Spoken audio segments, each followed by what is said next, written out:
साथियों नमस्कार, मैं सीए चेतन तारवानी अपने वीडियो पार्ट 8 में आपका स्वागत करता हूं। हमारे जीवन में थोड़ा सा भी परिवर्तन आता है तो हम सह स्वीकार नहीं कर पाते, तो इतने बड़े टैक्स रिफॉर्म जीएसटी को स्वीकार करने में तकलीफ होना स्वाभाविक है।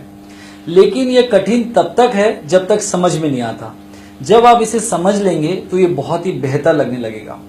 वर्तमान टैक्स सिस्टम की कमियों को दूर करने के लिए ही जीएसटी लाया गया है। वर्तमान में अनेकों जगह डबल टैक्सेशन है और टैक्स के ऊपर टैक्स भी देना होता है और हर स्टेट की टैक्स पॉलिसी अलग अलग और टैक्स रेट अलग अलग होने के कारण हम अपने स्टेट तक सीमित हो जाते हैं। लेकिन जीएसटी आने के बाद पूरा भारत एक बाजार हो जाएगा।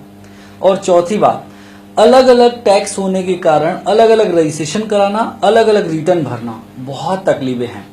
वाकई में मोदी सरकार के इस साहस को हमें सहज स्वीकार करना चाहिए और स्वागत करना चाहिए। जीएसटी के भय को हम सब समाप्त करेंगे अपने ज्ञान से। अब से मैं जीएसटी के छोटे छोटे प्रावधान लेकर आप तक पहुंचूंगा। आज के वीडियो में मैं आपसे बात करूंगा ओपनिंग स्टॉक के बारे में, जिसके संबंध में बहुत सारी अफवाहें हैं। 1 जुलाई 2017 के बाद जो ओपनिंग स्टॉक आप सेल करेंगे उस पे आप जीएसटी वसूल करेंगे और उसे पेड भी करेंगे। लेकिन ओपनिंग स्टॉक में जो वेट और एक्साइज ड्यूटी पेड है, क्या उसकी छूट मिलेगी? जी हाँ, बिल्कुल मिलेगी। इसे समझाने के लिए मैं टोटल बिजनेस को 4 कैटेगरी में विभाजित कर रहा हूँ। कैटेगरी नंबर 1, कोई ऐसा मैन्युफैक्चरर या ट्रेडर जो एक्साइज में भी रजिस्टर्ड है और वेट में भी रजिस्टर्ड है।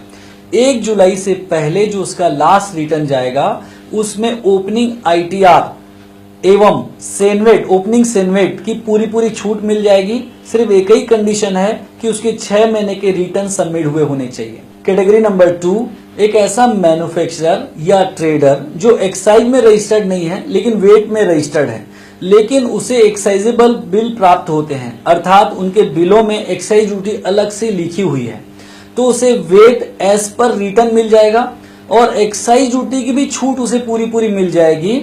बस 4 कंडीशन है उसके लिए कि उसकी खरीदी 12 महीने पुरानी नहीं होनी चाहिए और जो ओपनिंग स्टॉक है वो आने वाले 6 महीने में समाप्त कर देना है।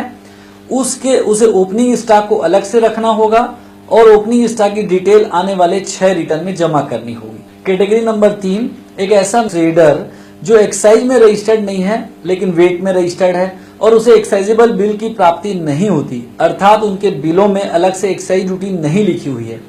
ऐसे केस में वेट की एज पर रिटर्न छूट मिल जाएगी और एक्साइज जो उसके बिलों में जुड़ी नहीं है लेकिन आगे चल के वो सेंट्रल जीएसटी पे करेगा, उसका 40% उसे छूट मिल जाएगी। उसके लिए भी सेम 4 कंडीशन अप्लाई होती है।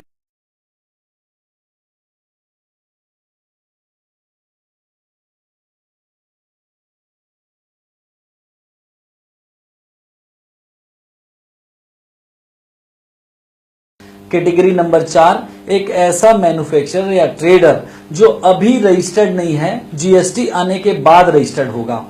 ऐसे केस में यदि उसके बिलों में वेट अलग से लिखा हुआ है, एक्साइज ड्यूटी अलग से लिखी हुई है, तो उसे पूरी छूट मिल जाएगी। साथियों, ये जीएसटी सिस्टम पूरी इकोनॉमी को बदलने वाला है। जब जीएसटी सिस्टम आ जाएगा तो आप निश्चिंत होकर व्यवसाय करेंगे और स्वस्थ भी रहेंगे। मेरी शुभकामनाएं आपके साथ है। जय हिंद।